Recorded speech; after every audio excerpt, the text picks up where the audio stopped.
Welcome to the Truckers Network radio show on tncradio.live, where we offer the news, weather, traffic, sports, information, and entertainment our commercial drivers want to hear. I'm your host, Shelley Johnson. Speaking of entertainment, Sammy Sadler was a rising country star in 1989, charting country hits that had mainstream play.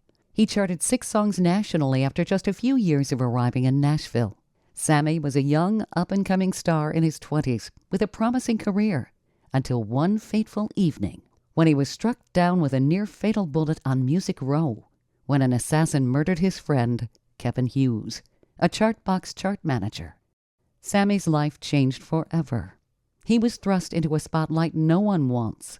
His story has been featured on A&E's Cold Case, Unsolved Mysteries, Entertainment Tonight, and most recently on Court TV. Sammy underwent multiple surgeries to repair the damage from the assassin's bullet. He miraculously recovered. That terrifying night in Nashville hung over Sammy's head for what seemed like an eternity as he worked to regain the momentum his career had once had. Kevin's murder went unsolved for 13 years. By then, Sammy's career had reached a standstill. Sammy never gave up. Music is in his blood, and God has been on his side. In 2021, Sammy released his highly acclaimed album 1989, produced by Buddy Hyatt, which features duets with country hitmakers T. Graham Brown and Larry Stewart. Sammy's reemergence was featured in exclusives with People magazine and Newsmax. He's released new music this year and is releasing a new album next year.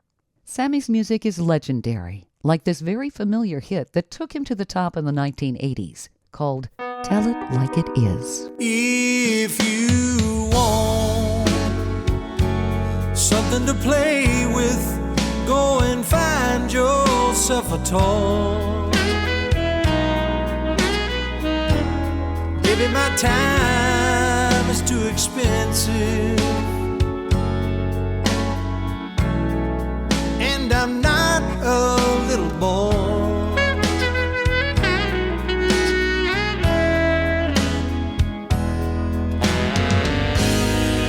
If you're serious, don't play with my heart, it makes me furious. But if you want me to love you,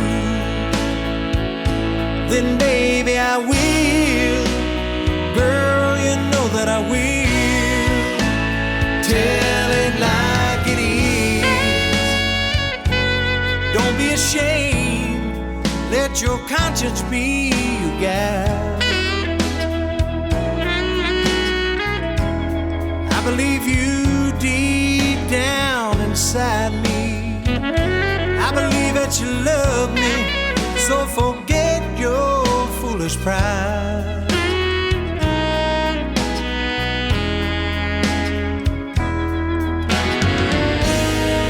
Baby, life is too short to have sorrow.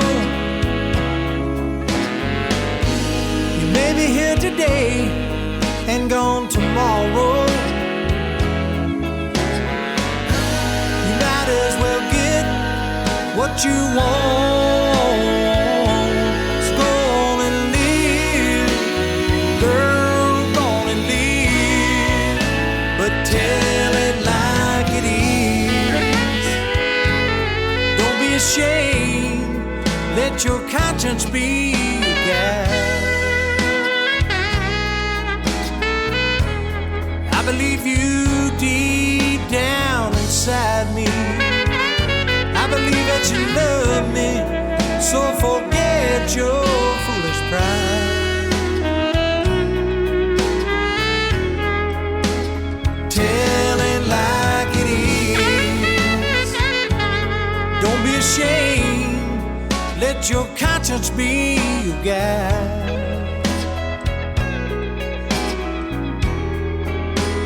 Tell it like it is.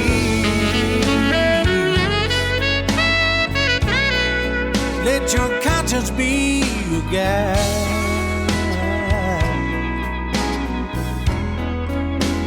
Tell it like it is.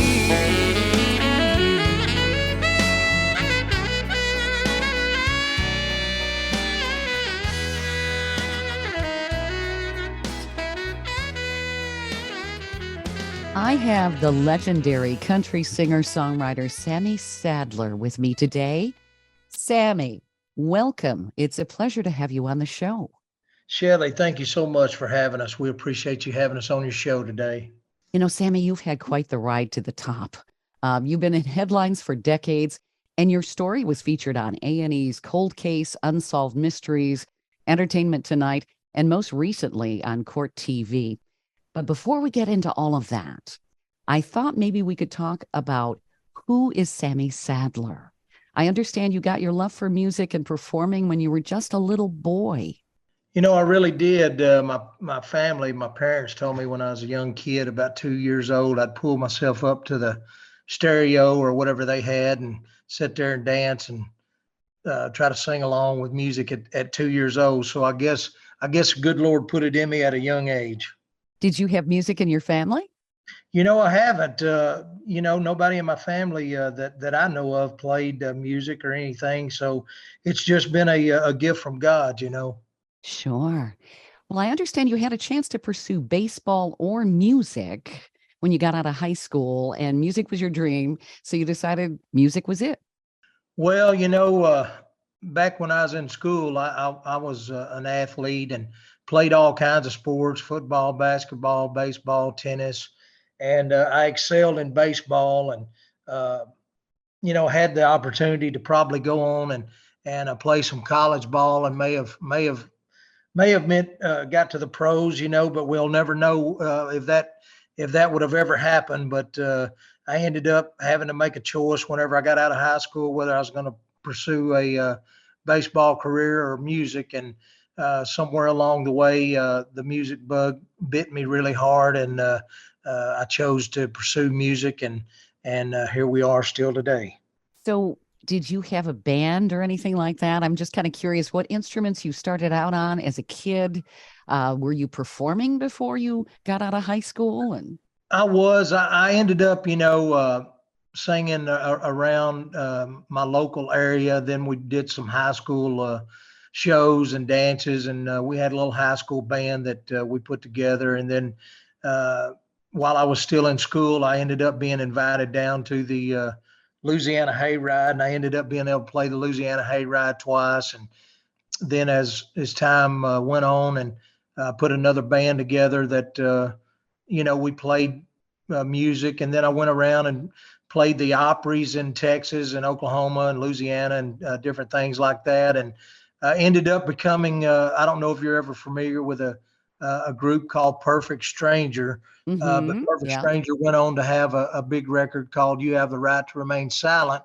But before all of that, I was their first lead singer Oh, very for cool. a couple of years. And then I went off and went on my own, and I got a record deal right out of high school whenever I was graduated. And 1984 is whenever I graduated, moved to Nashville, and hmm within 6 to 8 months, I ended up getting a record deal. That's amazing. Most people just kind of, it takes them years, maybe decades to get that kind of break in Nashville. That's amazing.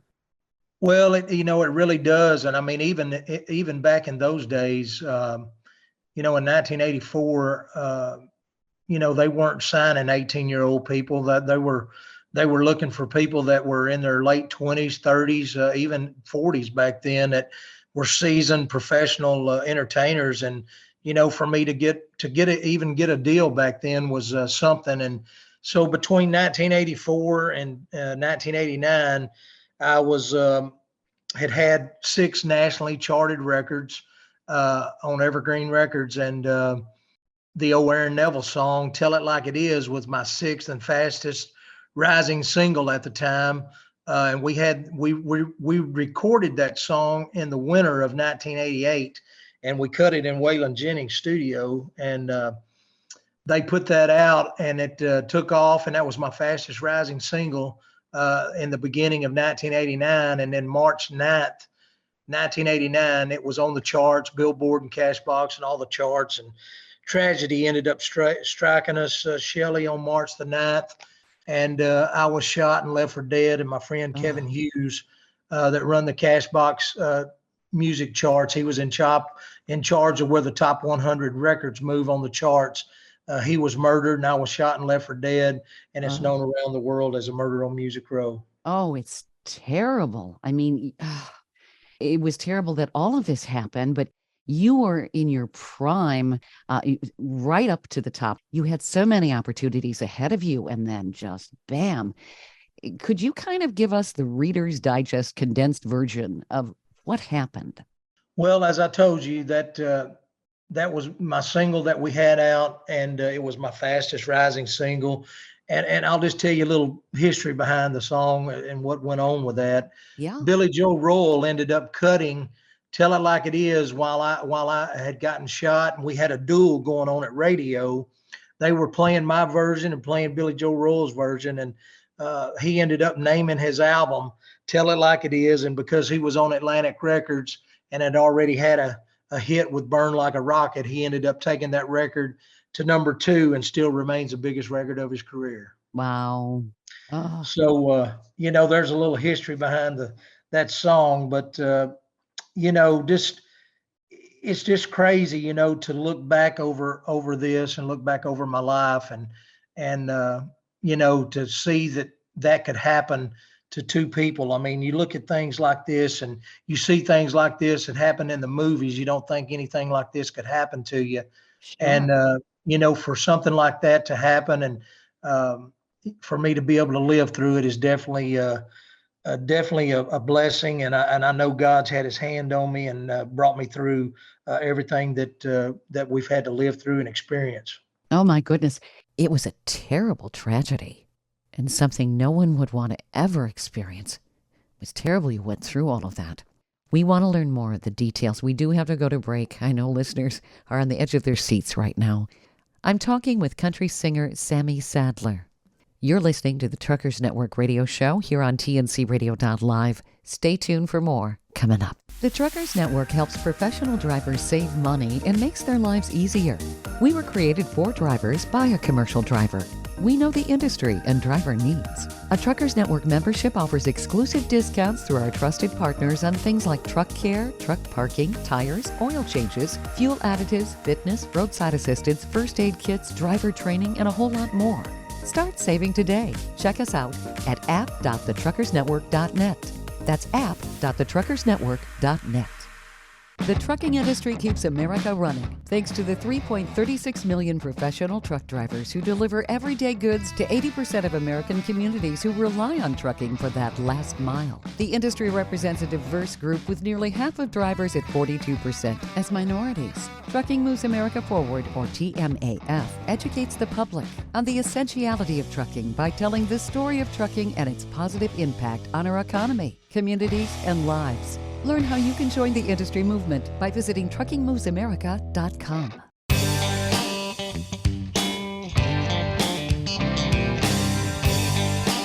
Welcome back to the Truckers Network radio show on TNCRadio.live.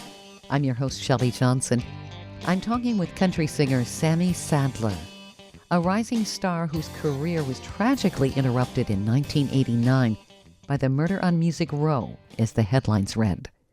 Sammy was just getting into the details of that fateful night in Nashville before we went to break. Sammy, from what I was researching, you went out to dinner that fateful night with Kevin Hughes, and he apparently had found out about payola that was going on. Yeah, what it all ended up being is, I didn't even know I was going to see Kevin that night, and I was married at the time, and I think me and my wife had a little spit spat, and I just kind of wanted to get out of the house. And Kevin and I had been friends for about 7 or 8 months, and so I tried to call him on the phone, and it just rang and rang and rang, and I didn't think anybody was there, and I started to hang up, and I thought I heard somebody say hello, and so I pulled the phone back up to my ear, and it was Kevin. And I said, "Hey man, what are you doing?" He said, "Man, I'm still working on the charts." And I said, "Well, if you're going to be there a little while, I'll run down and see you." He said, "Yeah, come on down. I'll leave the door open for you." So I went down, and whenever I walked in, Kevin was on the phone, and I got a magazine and started reading it. And whenever he got off the phone, I just said, "Hey, man, you want to go grab something to eat?" And he said, "Sure." And I said, "Well, you want to take my car or yours?" He said, "Let's just jump in mine." So we did, and we went down on West End in Nashville, and I think we went to Captain D's and grabbed something to eat. And on the way back, we stopped by my record company's office to use the telephone. because back then we didn't have cell phones or anything. So Sure. I stopped in my record company's office, used the telephone, and was talking to my parents. And Kevin had never met my parents, obviously, so he got on the phone as well and started talking to them and said hello to them. And whenever he got off, well, he handed me the phone, and we heard something rattle the front door. And so he went out front to look to see what it was. And whenever he come back in, I was still on the phone talking to my parents, and I said, "What was it?" And he said, "Well, I'm really not for sure." He said it might have looked like a black guy walking down the street. He said, but I couldn't tell because of the lighting.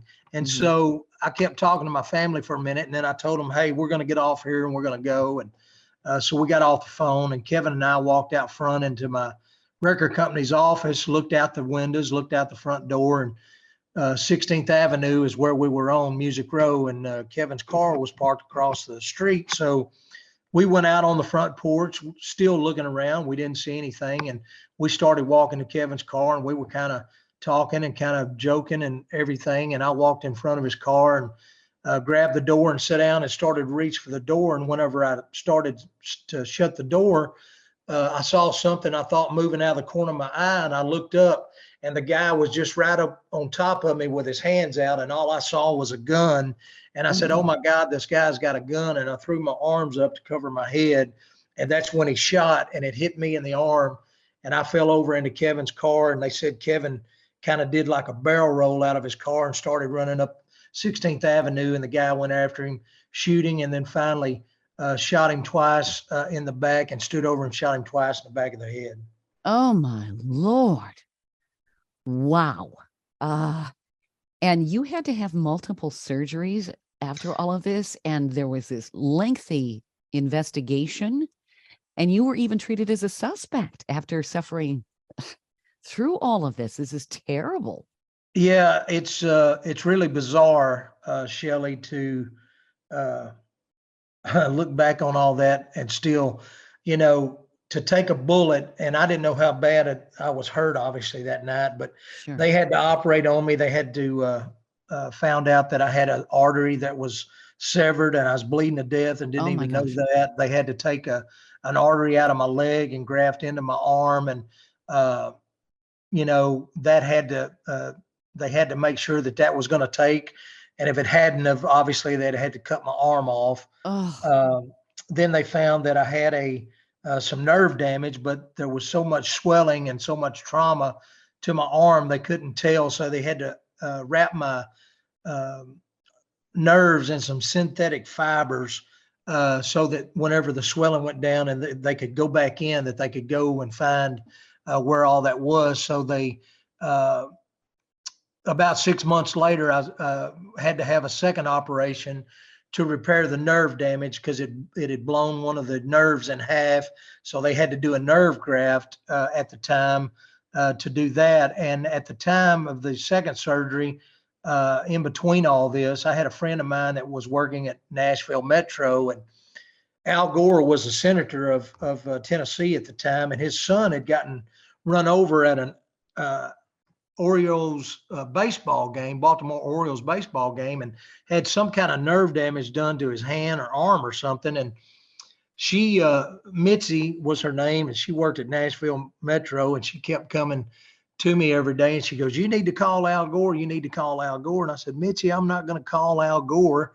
She goes, "Well, you need to find out who operated on his son and have them to operate on you." And she just kept on and kept on. And so one day she came in and she had the number to Al Gore's office. And so I just took it to kind of keep her quiet, And I ended up calling the number because she was standing right there, and Al Gore's secretary come on the phone, and I started telling her a little bit of who I was. And she goes, "Hang on just a minute." And Mr. Gore came on the telephone, and I started telling him who I was and what had happened. He said, "Sammy, you don't need to tell me." He said, I've seen what happened. It's all over the news." He said, "I'll call you back in 15 minutes. And sure enough, in about 15 or 20 minutes, he called me back, and he had called the surgeon down in New Orleans, Louisiana, that operated on his son. They didn't take out-of-state patients at that time. And Mr. Gore called down there and talked to Dr. David Klein. who did the surgery, and set up the surgery for me and said, all you got to do is go down there. And sure enough, we just jumped on a plane and went down there, and Dr. Klein operated on me. And I'm so thankful and grateful for him for doing that for me. Wow, that's amazing. So what happened? Why was this essentially was an assassination? Why was It was what it all boiled down to be. It took them 13 and a half years to solve this crime. And I'm thankful. Don't get me wrong. I'm not here to bash Nashville or the music industry or anything like that. I've still got a lot of friends in Nashville, but it took them 13 and a half years to solve this crime. And in the process, as you had mentioned earlier, the police, they did make me feel like a suspect. I feel like I was a suspect because they immediately started questioning me whenever I awoke in the hospital room. And, I answered everything that I could possibly answer. I told them everything that I knew.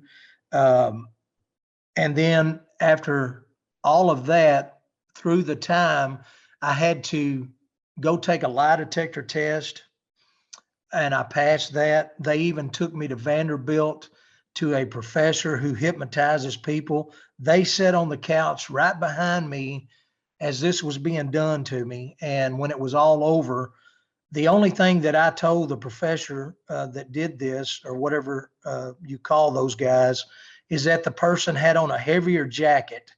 And that's the only thing that was different in the story that I told them from the beginning. Mhm. And whenever we got ready to leave, the police officers asked the guy, was he really hypnotized? And the professor said, of course he was, absolutely. And so as I look back on this, yeah, I can understand maybe you've got to question me, and I understand that. But when I've done everything that I've know to do and have told you, took a lie detector test, been hypnotized, at some point in time, you're not a suspect, Yeah, and you need to go find the people who did this. exactly. And what unconventional methods? Hypnotism and lie detector tests aren't really considered admissible in court. So, Yeah. wow. So I don't know, but it took them 13 and a half years to solve this, and Mhm. what it all boiled down to when it all came out that it was a hit, and there was 5 or 6 record promoters that were working records that were trying to get Kevin to move their records up the charts, and Kevin was an honest man, and he wouldn't play the game, and so they shot him, and I just happened to be with him that night and was shot and left for dead in the process. Mm. And it seriously disrupted your career, not to mention all of the surgeries you had to go through, but you have continued to pursue your dream. I mean, I admire your courage and your tenacity. It really has been amazing. Well, thank you so much. I'm just thankful to still be here and still being able to pursue a career that I started so long ago. And I look back on my life, and I know that God's had his hand on me, and he's been carrying me every step of the way. And I look back at that night, and I didn't know it at the time because Kevin and I had only been friends for about 7 or 8 months. But I feel like if this hadn't happened to us, we would have been lifelong friends. But I didn't Sure. find out at the time that Kevin was a Christian, and I wasn't a Christian. I wasn't saved at this time. And for God to, he took, only God knows why he took one home and left one. But I'm just so thankful that God thought enough of me to save me and to keep me. And I can say I'm a Christian today. And I just thank him every day for allowing me to live life. That's wonderful.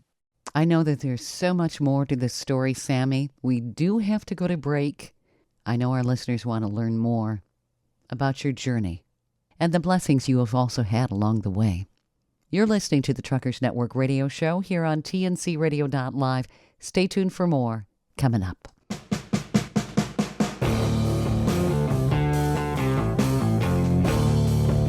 TNCradio.live is proud to carry the Steve Summers Overnight Drive Show. TNCRadio.live is dedicated to commercial drivers. We offer the news, traffic, and weather you need, and the entertainment, sports, talk, music, and celebrity interviews you want to hear 24/7. We have original shows and trucker podcasts that feature some of your favorites, like Ice Road Alex Debogorski and America's Truckin' Sweetheart Marcia Campbell. TNCRadio.live is convenient and designed for professional drivers. The best part is we're free, and you can listen anywhere you are on the road. With just one tap, you can tune into Steve Summers and us right on your phone. Simply download our app by going to app.tncradio.live. That's app.tncradio.live. Welcome back to the Truckers Network radio show on TNCRadio.live. I'm your host, Shelley Johnson. I'm talking with Nashville country star Sammy Sadler, who was the target of an assassin on Music Row in Nashville in 1989. It's just an amazing story.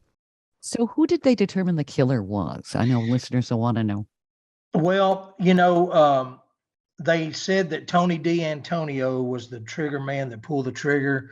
And they say that, and how they say they found this and put all this together was that he had bought a gun from another man.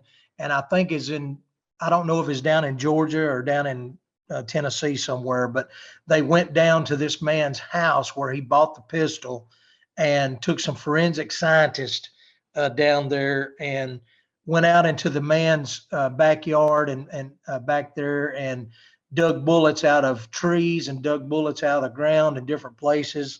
And one of the bullets matched one of the bullets that was in Kevin. Okay. Now, and so that's how they put it all together and linked that together is what my understanding is. So was Tony just basically a hired hitman? Was that what he did? Or Chuck Dixon, from what I understood, must have got Tony to do the job. And Tony was a promoter as well, working stuff at that time. But he had also had Kevin's job before Kevin had it. Okay. And who is Mr. Dixon? Chuck Dixon was a cash box record promoter. Okay. Yeah, for those who aren't familiar with the story. Yes. Wow. You have, this is something movies are made of. Horror movies, actually, when you think about it, with everything you've gone through. Like I said, I admire your tenacity. You've continued to pursue your dreams, and certainly God had plans for you. Your career's gotten new life the past couple of years, and you've been trying at various times. I think in 2021, you re-released your highly acclaimed 1989 album, and you've got a new album coming out, I think, next year. So did you want to tell us about that? Well, I did. I went back to the year 1989. This is obviously when the murder on Music Row happened to me. And when everything happened, I had my fastest rising single out, Tell It Like It Is, at the time. And my whole career came to a halt that night. And, the way the police treated me and the way they acted towards me, it's kind of put a cloud over me, so to speak. And again, I'm not here to badmouth Nashville or the music industry. I didn't create the music industry and how they play the game and the payola that goes on in it. All I am is a singer trying to make my career just like anybody else that ever goes to Nashville or New York or LA or whatever genre of music that you're trying to do. I just want people to know and understand that, I'm just trying to tell a story and tell my story through my eyes of what I've lived through and what I know. I went to Nashville to have a country music career, and it looks like Nashville made its mark on me. And, but I'm still here. I didn't let a bullet stop me. I'm not going to let a bullet stop me. God left me here for a reason. And I've never went away, and I'm not going to go away. I'm going to continue to pursue my music career and try to put out music and try to get it my music to the fans and to the people. And hopefully they'll find me and like what we do. I've had 3 record deals since all of that stuff has happened to us. And every time I've gotten a record deal, they've either shuttled with personnel issues, and they end up closing down the Nashville country divisions, and or get bought out and shut down the country music divisions up there, and it's kind of left my music unheard. So what we're doing now is we're just kind of taking the reins in our own hands, and we're going to put out our own music and hopefully get it to the people, and hopefully they'll find us and like what we're doing. And so we're still out here pursuing what we started so long ago, Shelley. Good for you. Sometimes you have to take the bull by the horns, so to speak, right? Yeah, well, that's what we're trying to do. Uh-huh. Good for you. Yes, ma'am. Yeah, I understand you released a single called Louisiana Rain in May of 2022. We did. That ended up being a top 40 record on the Texas music charts for us, and a top 5 over on the European chart. So we released that. Now we've got a brand new single out called Everything's Gonna Be All Right, that Bill Labonte and Steve Warner wrote. We've got a video out with that as well that's on the Heartland channel, and Country Fix is fixing to pick that up, and it's going to be going out to millions of video outlets. So hopefully somebody will see that and like that. I think it's a great song, and it's got a great message in it. I think so. I like the song very much. And the title's so appropriate. It's an optimistic song after everything you've been through. It really is. And, the world that we're living in today, it just seems like it's just getting worse and worse and worse. And, we just need to hold on to hope and hold on to love, and just, just try to have a positive message. And, that's kind of, I feel, what this song is about. Everything's going to be okay. It's a great message. Let's listen to Everything's Gonna Be All Right with Sammy Sadler.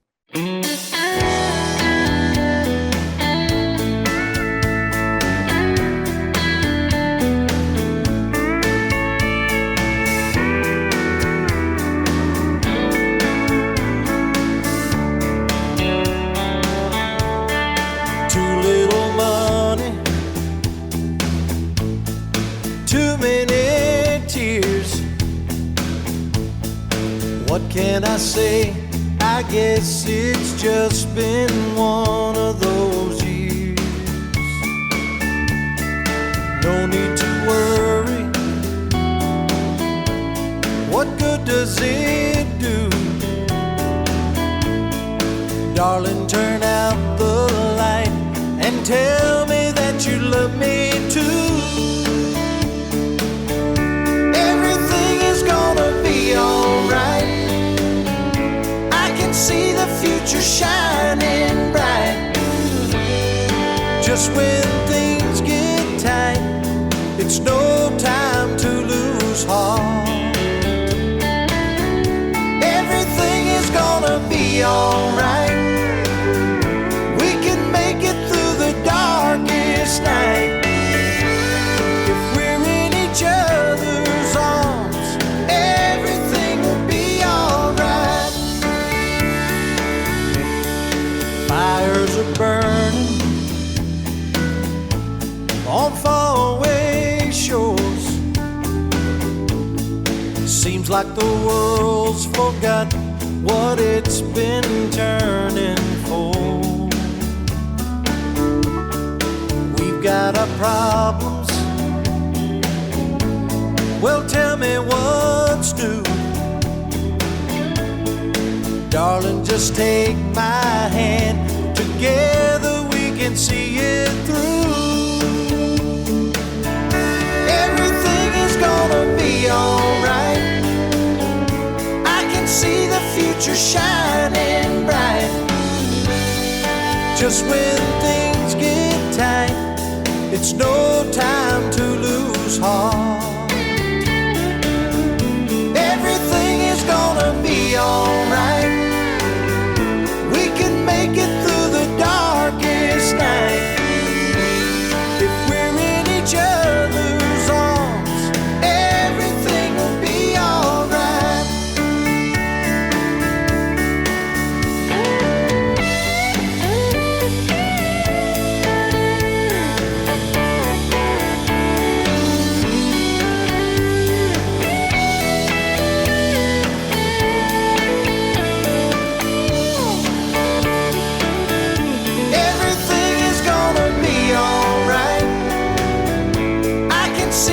future shining bright.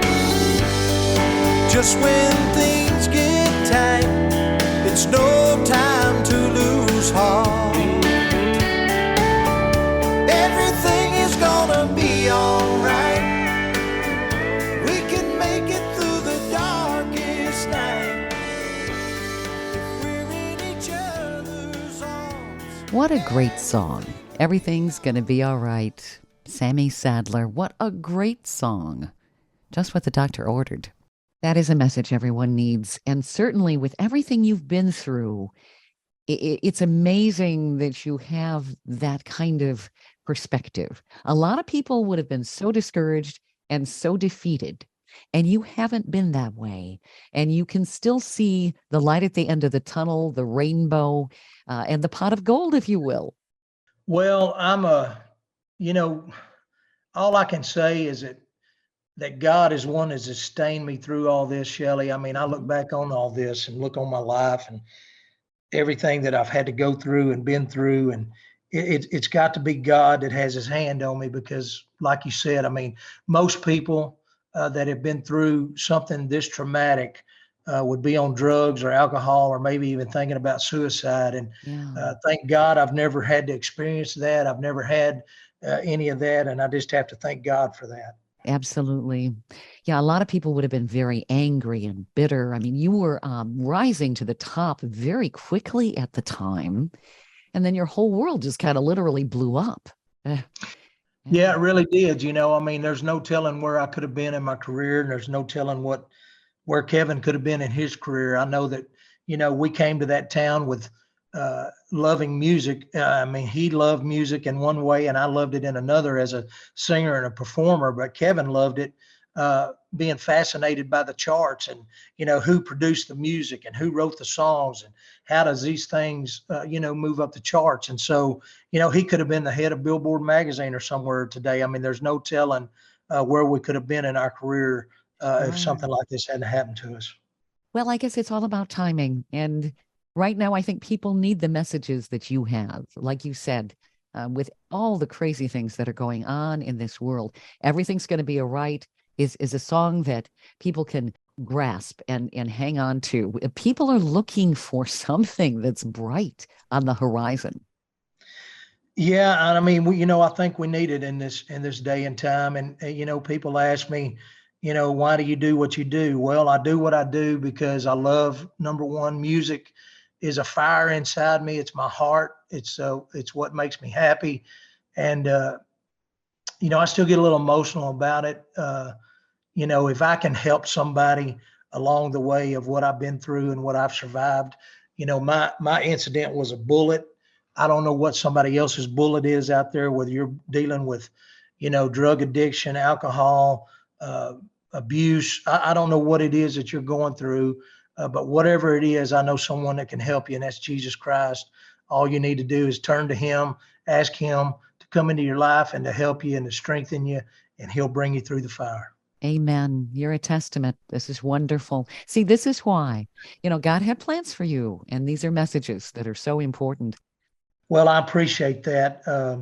You know, and I've got a book out about the incident that happened to me called "A Hit with a Bullet," Hmm. and it talks about the real life murder on Music Row, and talks about my life and where I've came from and my journey to Nashville, and it talks about country music history, and it talks about how people's careers are really made. So if there's anybody out there that is wanting to pursue a career in music, no matter what genre it is, I encourage you maybe to pick up this book. You can get it on my website or you can get it on Amazon, and it's up on all of the Audible levels. If your journey is to be in the music business, I would encourage you to buy my book, not because I wrote this, but because it tells of how people's careers are really made. And, you know, on your journey to wherever you're going and wherever you're headed, be sure that you check out the people that you deal with and do business with. Make sure they're honest people. Make sure they're reputable people, and read this, and maybe it will help you make a decision on your career choice. Actually, that's good advice no matter what your vocation when you think about it. Yes. Absolutely. And especially in today's world with social media and everything, you don't know if these people are for real. It's not Exactly. advice. I mean, talking about social media is crazy. I mean, I just lost my Facebook about 6 or 7 months ago to a hacker, and Ugh, I lost 17,000 followers. And, Facebook being a $1 billion a year business and industry, there's no one to talk to, no one to help nope. you do anything with this. And so I've lost my official Facebook page and had to start a completely different Facebook page, which is Sammy Sadler Official. But it's devastating to anyone Oh, yeah. to lose your Facebook page. Absolutely. Yeah, customer service needs to be better on some of these sites, no doubt about it. On that note, we need to go to break. I want to talk more about your music, how people can reach you, where they can find you, and all of that. You're listening to the Truckers Network radio show here on tncradio.live. Stay tuned for more of my interview with Sammy Sadler coming up. The Truckers Network helps professional drivers save money and makes their lives easier. We were created for drivers by a commercial driver. We know the industry and driver needs. A Truckers Network membership offers exclusive discounts through our trusted partners on things like truck care, truck parking, tires, oil changes, fuel additives, fitness, roadside assistance, first aid kits, driver training, and a whole lot more. Start saving today. Check us out at app.thetruckersnetwork.net. That's app.thetruckersnetwork.net.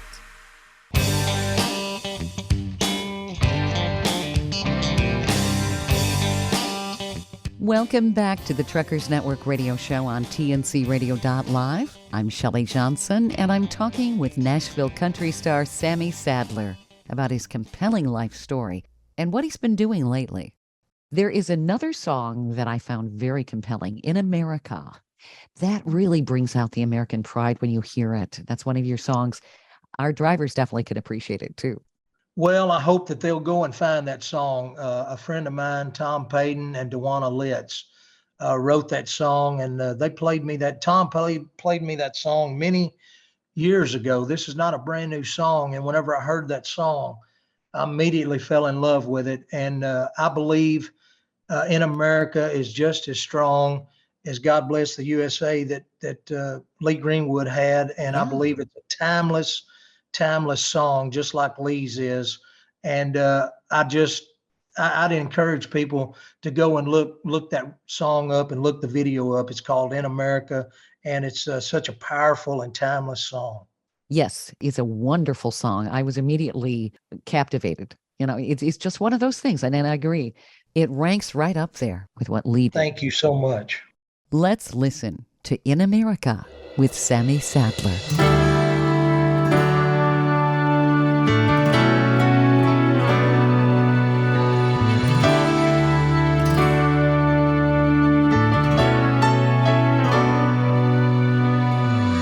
There's a rise in violent crime. Taxes are too high. Climate's changing all the time. In America, we agree things aren't what they should be, but still you see apathy, and everyone so hard to please. In America, sometimes I take for granted what God has given me, and forget that I'm living in the land of the free. I should be ashamed when I complain that I don't have what I need, when there are people in this world who would give anything just to be in America.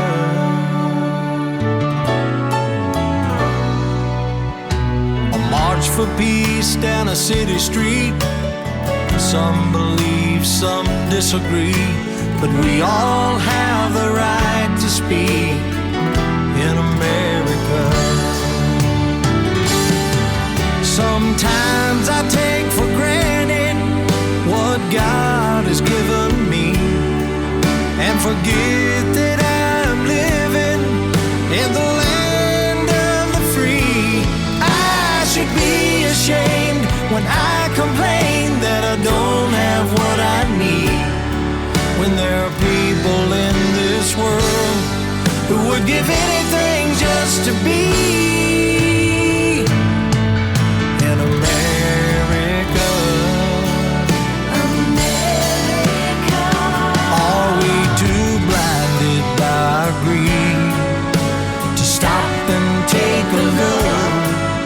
change what we know can be better and appreciate the good. Oh, my country, 'tis of thee, land that I love. Words too seldom spoken here in America. Well, sometimes I take for granted what God has given me and forget that I am living in the land of the free. I should be ashamed when I complain that I don't have what I need, when there are people in this world who would give anything just to be in America.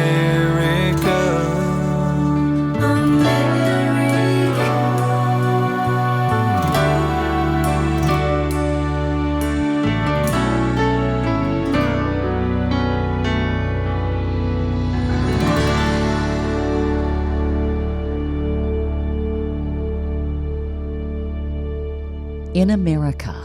What a marvelous song, Sammy. So where can people find you, Sammy? Well, they can go and find me now on my new Facebook. It's Sammy Sadler Official, Instagram, Twitter, YouTube. Go and like all that. And if you want to keep up with us on SammySadler.com, please be sure to go there, and all of the stuff will be on there as well. As I mentioned, we've got my 1989 album out. Heart Shaped Like Texas album is on my website, and they can get all of my music on the streaming networks that are out there. If you want a copy of my book, A Hit with a Bullet, The Real Murder on Music Row, and you want an autographed copy of that, I'll be glad to autograph it. If you go to my website at SammySadler.com and get it there, you'll get an autographed copy. And if you want a copy, you can get it on Amazon. Or if you're not a reader and you want to listen, it's up on all of the Audible levels, and you can be sure to go there and download it as well. I would say you were hit with a bullet, but you're still going strong. This is a wonderful testament to God and also to your tenacity. And I think people can be inspired by it. Well, I appreciate the kind comments, Shelley. And again, if I can help anyone out there going through something that they're going through or struggling with, or they think that there's no hope, there is hope, and it's in Jesus Christ. Absolutely. You've got a new album coming out. Do you know when that's going to drop so people can... I don't, but everything's gonna be all right is the title cut to that album. That's gonna be the name of the album. We haven't made a decision whether we're gonna release it in 2023 or it may be coming out in 2024. So we've got some decisions that we've got to make on that.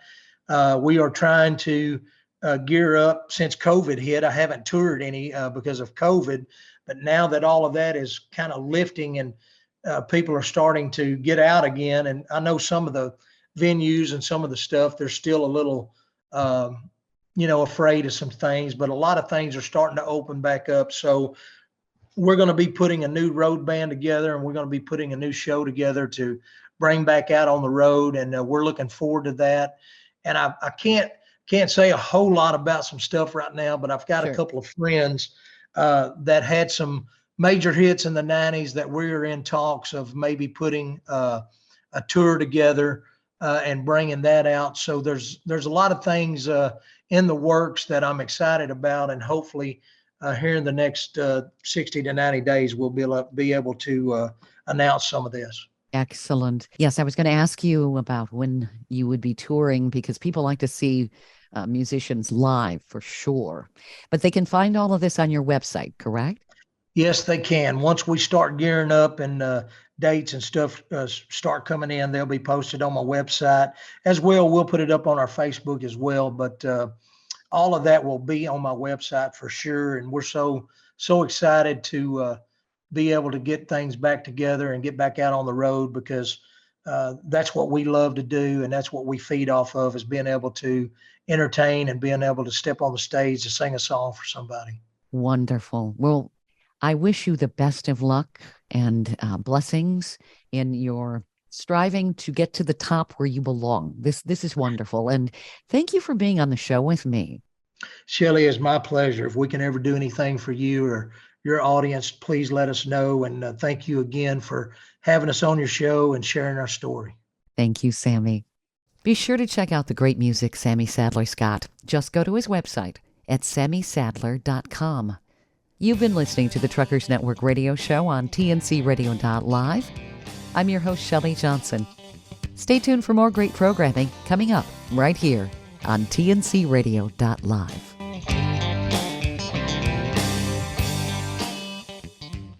Thank you for listening to another great interview on tncradio.live and the Truckers Network radio show. All of the material you hear on tncradio.live on our website, our broadcasts, or our podcasts are copyrighted. There can be no distribution without the express consent of tncradio.live and its partners. For inquiries, write us at info@tncradio.live. And don't forget to subscribe to the podcast of the Truckers Network radio show.